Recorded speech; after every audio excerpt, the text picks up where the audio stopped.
Welcome to Project Hardway. I'm Jeff, and I just bought this 1992 Ford F-150 sight unseen.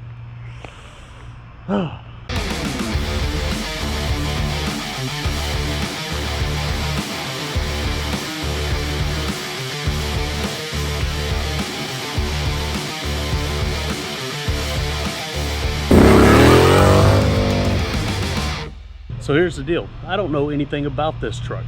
It belonged to my wife's grandfather, and he passed away earlier this year.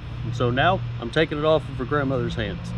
It's a little rougher than I remember seeing it, but I really know nothing about this truck.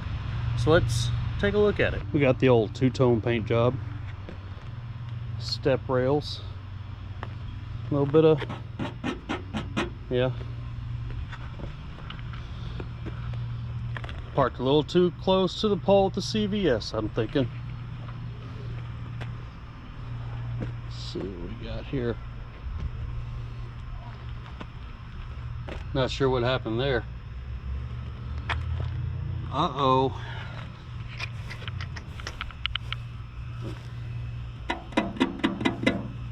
Two-piece taillight action.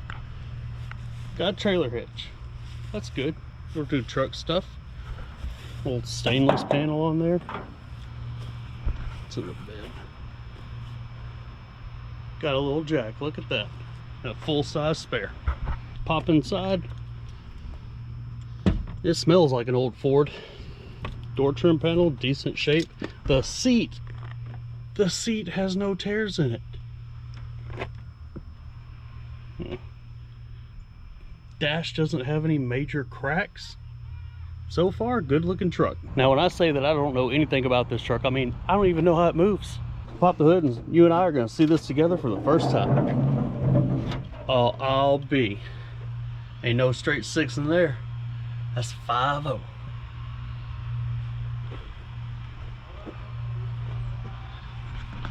We got 8 cylinders.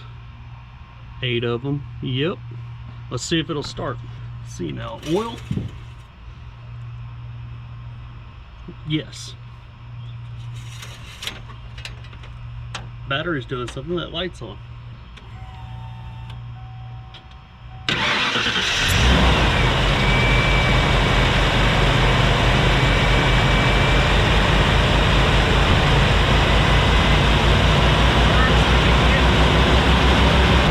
Fan shroud is long gone.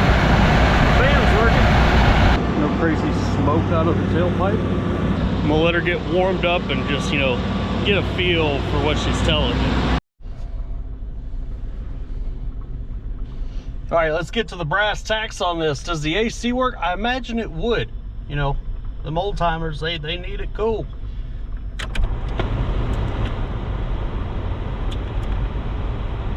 Maybe. PowerPoint. Oh, fancy way of saying 12-volt plug. Okay, so the AC is not coming out of the dash vents like I want it to, but it's coming out of the defrost vent and it feels cold. Ha ha! Maybe if we shuffle it around a little bit, it'll figure out how to get back to the dash. Well, I went to the floor.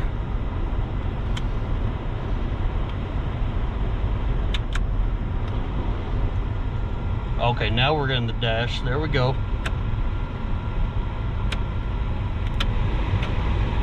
Got the old tape player in it. Wonder if I'll dig around in here and find some tapes. All right, so the outside of this truck looks like you would expect a, you know, 32-year-old truck to look, but inside, no blemish on the dash there, but inside, for the most part, this thing is in pretty good nick. The seat doesn't have any tears in it at all, and the headliner's intact. The sun visors, look at that. Look at those sun visors. I think that makes up for all the beating and banging on the outside. I need to see if I can find a tape. Ooh, there's tapes. What do we got? Now that's country music too. We're gonna find out if that thing works. Kitty Wells' 20 greatest hits that have seen better days.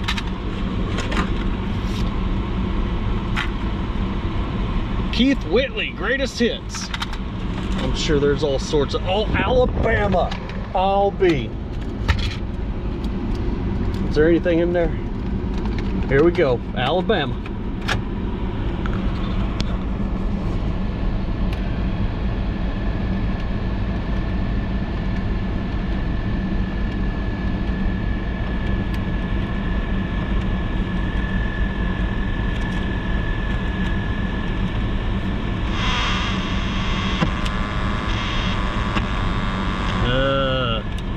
Might not have a radio. The steering wheel is just immaculate.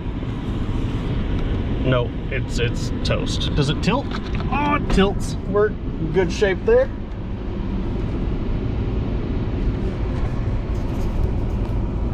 Let's see what else we got here. Oop. Armrest. Ooh, it's like it's never been used. Holy cow. Cup holder with the mail envelope there. Little cubby. Dimensions got a V8. Oh yeah. How are we looking? We got oil pressure. Oh wait, hold on. Let me get you in here. We got good oil pressure. Voltage is looking good. We got a quarter tank of gas. All right. Oh, I almost forgot the coolest thing about the inside of this truck right here. Yeah, come on, please don't. Oh, wait, it's got a little push button. Okay. It's got vent windows. Ah, it's got vents. Oh, power windows. Oh, B, look at that. Oh my God. That noise. Power door locks. All right, got it out here on the road. First time driving it. Nothing dramatic. Everything seems to be going well. Oh, we got a little cigarette vents there, and got the sliding back window. Tape player doesn't work. That's unfortunate. It's too bad. Now that I've had some time to soak it in, I can't see what the odometer says. It's digital, and I can't. It's janky. Oh well. Let's see how we roll. Rolling 60 pretty good. A little bit of vibration. Right, decided to kick her out on the interstate, see how things are. Tires are, you know, they're a little shaky, but and the shocks, they're a little squishy. We're doing 80. It's got cruise control. Let's see if this works. Hit on. I don't see anything. Try that again. On.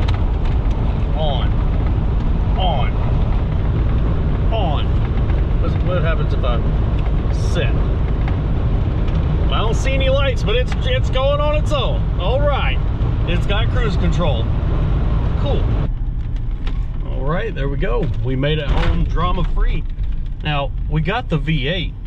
Let's see if it'll do a little spin the tire deal. Oh, that is disappointing. We got to fix that. It won't do a burnout. All right, sit rep. I have no idea how many miles are on this thing. Oh well. That says 282,000. Oh yeah, I believe it. See? All right, so here we are. The next day, got the truck back at home base. Even already got a name for it. So you see we've got little green here. Bet you can guess what this one's gonna be called. Yep, Big Blue. Blue! Yes, sir. Do you trust that I do not want to see you die here tonight? Sir, yes, sir. Blue, you're my boy! So, we've got it here. Runs and drives pretty good, but we're gonna do some of the stuff that you would normally want to do anytime you get a new to you vehicle, go over some of the general maintenance items. So we're gonna stuff that thing inside the hardware house, drop the oil out of it, and then look at a couple other things. What kind of shape are the spark plugs in? Does it need an air filter? What do the rest of the fluids look like in the truck? Let's go take a look at it.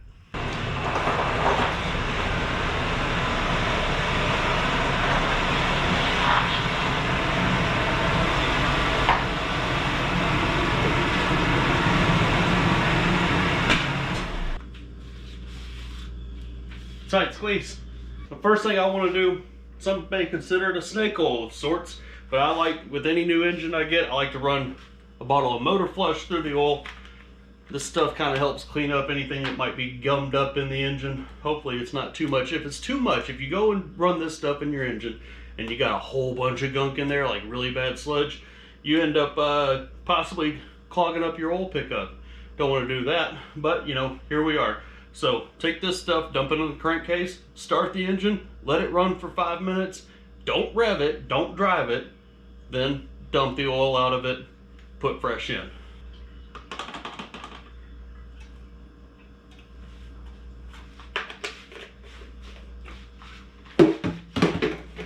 And crank the old girl up and let her chew on that for a little bit.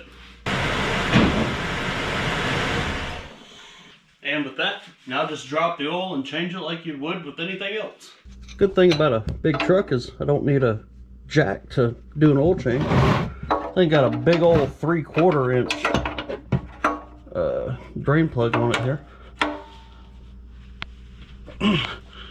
It's tight, of course it is. Well, that is ungood. It's like a little rubber O-ring on there, and it is smoked. It's hot. Oh, now it's in the pan. Get out of there. Oh God, that's in the pan too. Ah! Well, nothing looks crazy. No sparkles or anything like that. Alright, we'll just let that cook. May not be as good as I thought. There is a little bit of glitter in here, but maybe, you know, with the motor flush, it knocked something loose that was already in the pan. Truck doesn't tick or knock or anything crazy. It runs pretty smooth, so I'm gonna assume that it is still okay. And as luck would have it, Loco O'Reilly's up the road doesn't have that gasket for the drain plug, and I don't have time today to go to anywhere else. So I'm just going to order one off Amazon and have it shipped to the house tomorrow morning. Until then, we'll just let it, you know, it's just going to sit here like it is, I guess. But we can still look at a couple other things. We'll start with the low-hanging fruit, see what the air filter looks like. For this air box, you can use a flathead screwdriver or a 5/16 socket. Guess which one I'm going to use. Oh, wrong way. Is that even? Oh my God, the airbox didn't even. There's like one screw holding this thing down. Come on out of there, you. Oh, interesting. We need a new one of those. There doesn't seem to be any hardware in the bottom of this filter housing. Why? What are we holding the air filter in with? I'd love to start it up with just these tubes on it, but I ain't got no oil in the engine. Got the air box out, the lower part of it. Some of the stuff you find in your cars when you first get them. I'm thinking was the old man was checking the oil, and every time he checked the oil, he just stuffed the rags down around the airbox. Airbox looks like it had some pressed in threaded bits that held it closed. Those are long gone, aren't they? So maybe I can come up with, I don't know, some, what are those things called? The J-clips? Nut certs? Something like that. You know, find some type of hardware to secure those things. Well, my little bends on the wall there didn't have 4 M6 by 10 little one of these. Sweet.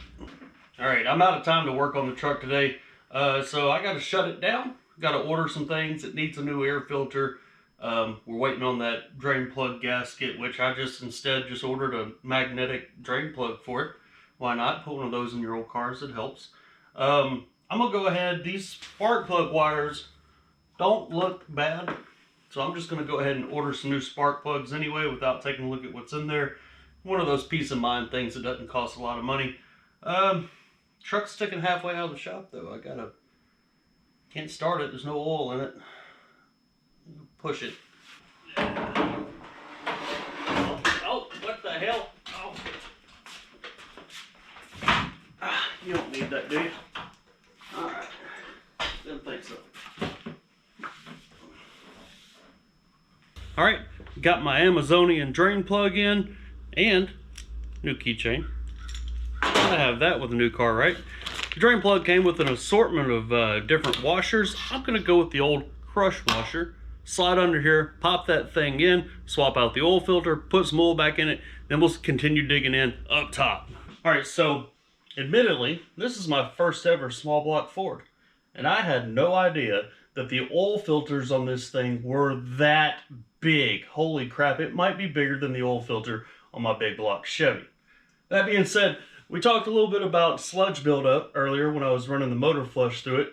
But one thing you gotta know is that if you change your oil regularly like you should and use a good quality oil, you will not get sludge buildup in your engine. You just won't.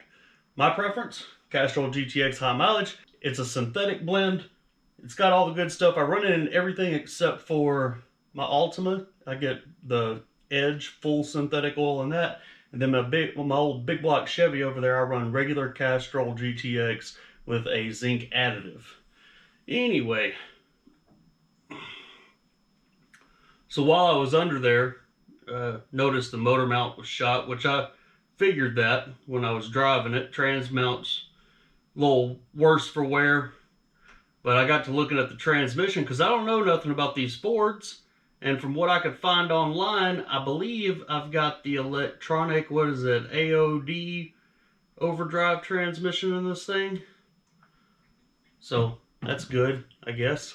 All right, since I got new spark plugs on the way, I'm not going to worry about pulling those out to see what they look like, just stick them back in and then pull them back out later. So who wants to start it up and hear it make intake noises through those elephant trunks over there? That's what I thought. Nice little cold start on fresh oil.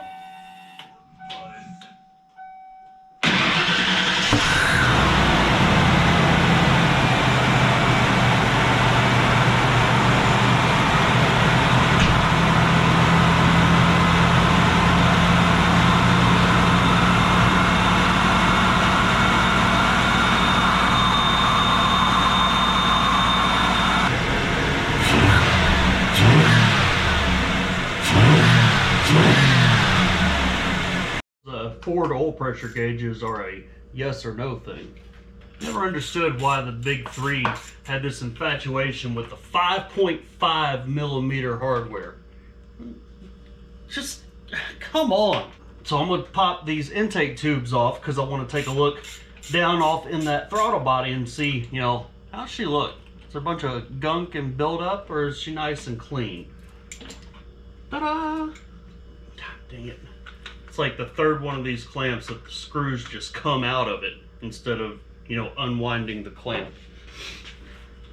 Oh gosh, yep. Ah.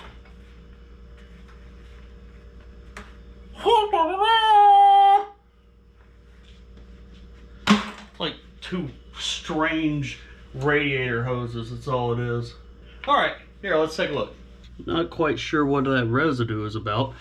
Maybe somebody sprayed some throttle body cleaner in there at one point and that's just the leftover. Doesn't look too bad. Could still use a little bit of cleaning up. Let's crack her open. What do you see in there? What you see in there? I don't see nothing either. Ooh, it's it's been around, you know, she's been around the block. Kind of hard to pick up on the camera, but she got some buildup. She's been around a couple of blocks. Yeah, might have to do the old Italian tune-up on that thing later. Might do that before we change the plugs. Yeah, that's a good idea. Cook the old plugs and then, you know, give it some freshies. Let's do that now. Seafoam makes a product called Top Engine Cleaner and Lube. It's like a heavy concentration of their seafoam stuff. It comes with this fancy bent tube. You pinch that in your intake tube, put it all back together, and then you spray it while the engine's running. Read the directions completely before you do this. Do it right. So what you got to do is you got to have this thing up at about 2,000 RPM for the entire duration of this, and then you got to let it heat soak. So to start with, this engine runs just fine with the intake tube off. So I snipped that tube so I can get a straight shot in there. There's a bolt on the side of the throttle body here that I can crank the idle up with. I've marked it with a paint marker so that when I can you know, when I'm done, I can put the idle back where it ought to be, hopefully. Run the engine, get it warm. It's warm now. So now we're going to start it. I'm going to crank that idle up, and I'm just going to go to town with this until the can is completely empty. Once the can's empty, shut it off, let it set for 10 minutes and heat soak. Then it says to take it out and drive it. Blow all that junk out of it, and it says specifically apply spirited acceleration when safe to burn off hydrocarbon residue. Spirited acceleration. It's going to smoke a whole bunch when you do this. It's okay. You didn't break it. You're fine. Okay? It's going to smoke when you take off and drive. It'll clear up. Here we go. If you can't crank the throttle up like I'm doing, hold it with your hand and listen to it, or call a buddy. Get your wife or kid out here and tell them, keep it at 2,000 for me.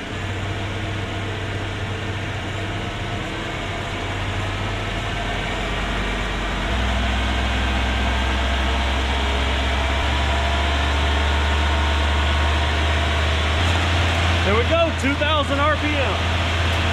Oh God.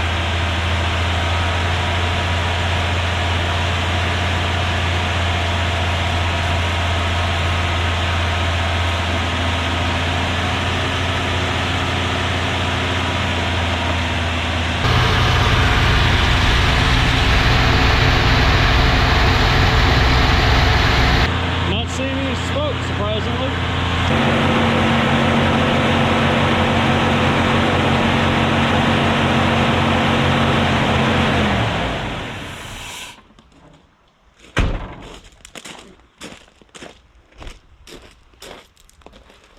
Well, that's a mess. The fan clutch kicked in there and kicked the fan into high gear. Scared the piss out of me, it really did. Also made that pretty difficult because there's no shroud, so it's just blowing that air right into the intake there and spraying the stuff all over the place. I got most of it in there though. We didn't get a lot of smoke out of the tailpipe, so that tells me that more than likely the valves and the cylinder head on this thing are probably fairly clean. I'm gonna let it set and soak for 10 minutes. I'm gonna put the idle screw back where it should be. Maybe try to clean a little bit of that up, and then we'll take it out and romp on it a little bit.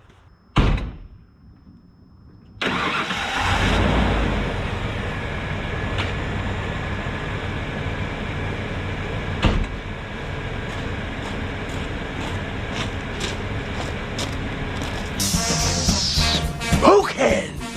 Let's go. All right, that's done. Now the only thing left to do is get the new air filter and spark plugs in it, which neither of those things have arrived. So I think in the meantime, while I wait, give the truck its first bath and clean it up, and probably won't look any different than it does now. Yeah. Before I wash it, I decided to take that old bug deflector off because, well, you see what happens with those things. That doesn't get clean, does it? So while I wait for parts to arrive to keep doing work up front, I've been doing what you usually do whenever you get a new to you vehicle. You look at it, you clean it up, you start to figure out what it needs, what you'd like to do to it. I figured I would go in, I've cleaned the body, got all the grime off of it, figured I'd come in here and clean up the interior a little bit. The door trim panels were a little rattly, so I was like, all right, well, we can pop those off right quick, see maybe if it's got some broken clips and things like that.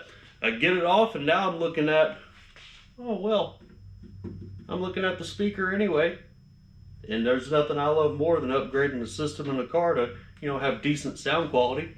You know, I don't spend high dollar on my stuff, but it'll be better than this. So here I am, going down the rabbit hole. Got the door trim panel off. I'm gonna clean that up. I'm gonna replace any clips that are broken on it, any hardware that's missing. But I also ordered a cheap little set of 5 1/4 inch speakers that will replace these and be better. I need a different radio. So I'm going through cleaning up the interior. A whole bunch of stuff in the glove box here, a whole bunch of tapes. What we got here? Conway, George Jones, a Conway Twitty.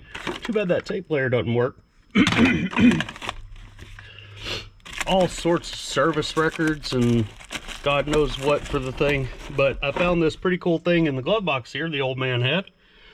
Says there was a very cautious man who never romped or played. He never smoked or drank or even kissed a maid.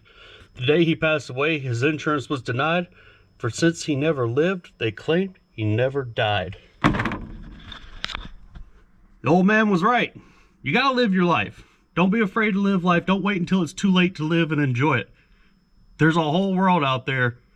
Take care of yourself, yes, but enjoy being here because you're only here for so long. A little bit deeper in here, we got a few little wrenches and stuff. A little tester light. I think I've heard a guy call that a front pocket find before. Little miniature jug. Bleeder screws. Keep those. I found the original door key in the glove box. It's broken, of course, but I don't have a spare door key, so put a hole in it. Gonna slap it on with the spare ignition key. All right, got the truck out of the garage. We're gonna get in behind the seat for the first time now. Oh gosh. Oh wow. There is some junk back there. Will this go any further? I don't know. Doesn't seem to. Ooh, a weapon! Look at that. We got a little hatchet. We'll put that in the toolbox. Let's see, we got some big rope here. One of them old school flashlights, don't work. Golden Country. Oh yeah, that's another tape. Some oil. Oh, we'll put that in the lawnmower. A Bell South caller ID box. That is old. What do we got here? Is that a new wiper blade? Score. All right, well, whew. Saw blade. The heck is that?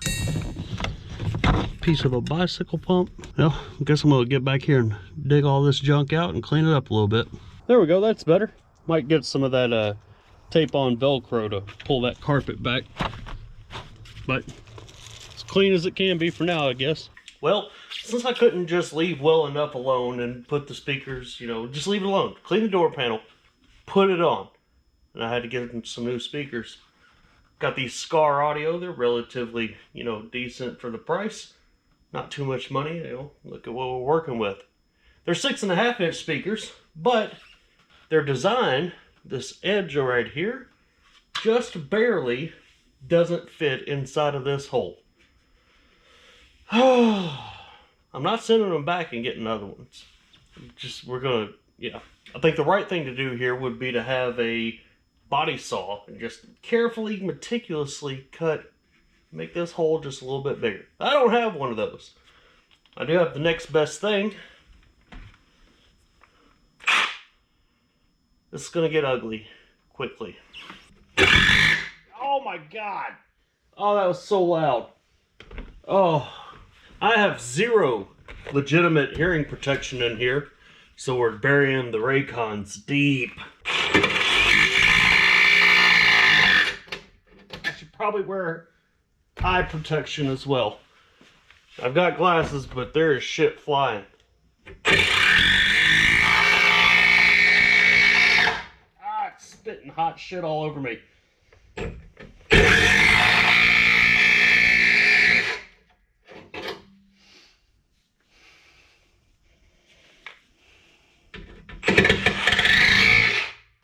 That is making good work of it. Just very ugly. I'm cutting little sections out because as I go around, it doesn't want to curve as much as I need it to. And I don't want to take out too much of this metal and not have anything to screw the speaker into. Jesus, monkey. God, I might have been better off with just a death wheel. Oh God, that's terrible. Well, hopefully that'll work. I'll clean all that up. 5 seconds with the old round edge file there. Moment of truth. Ow! I'm just practicing so I can do the other side really good. There we go. Now just drill some small holes in there and then drive that hardware into it. Well, I made some good speakers in here. Right after I put some spade connectors in place of this.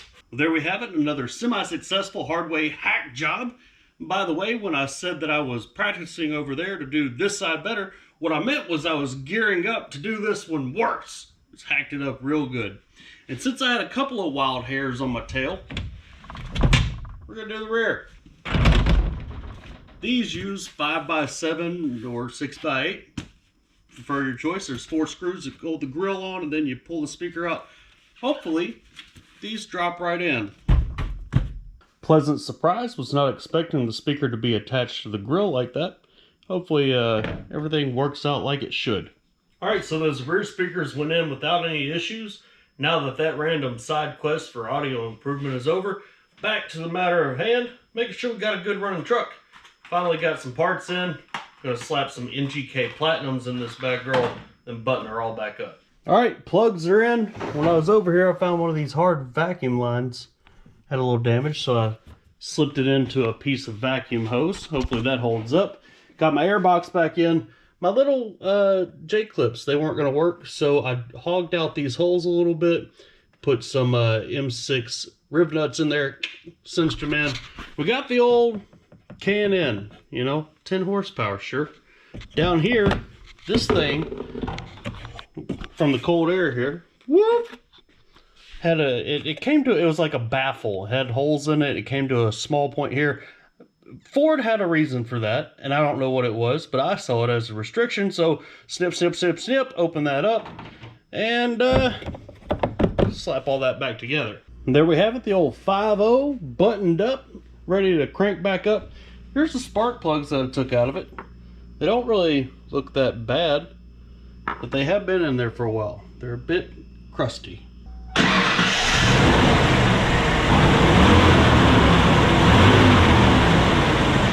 Big Blue runs pretty good. Well, let's see if we fix that issue we were having when we first pulled in the driveway with it.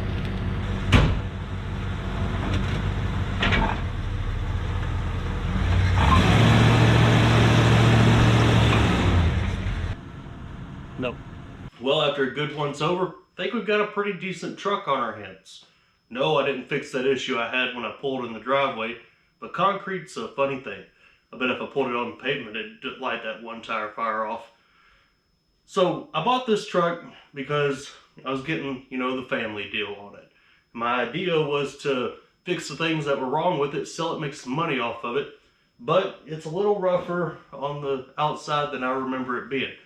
So it's not really worth sinking a bunch of time and money into because that'd be good to break even on it. But it is a good truck. V8, everything works on it. Cruise control, AC, power windows. I mean, it's still a good truck. The most money in it would be to just turn around and sell it like it is right now because I got a deal on it. But I don't know. Like I said, it's a good truck. Now, I don't need this truck. I've got a GMC Sierra over there that I have a lot of admiration for. It's a very good truck. It's an old truck, but it's V6 5-speed, which is great. But, you know, I don't know. This thing is something else. So, sounds like I've got some thinking to do. This wasn't a very hard video. A lot of easy, basic stuff that you do when you get a new vehicle. But, any other time, don't be afraid to do things the hard way, guys. See you next time.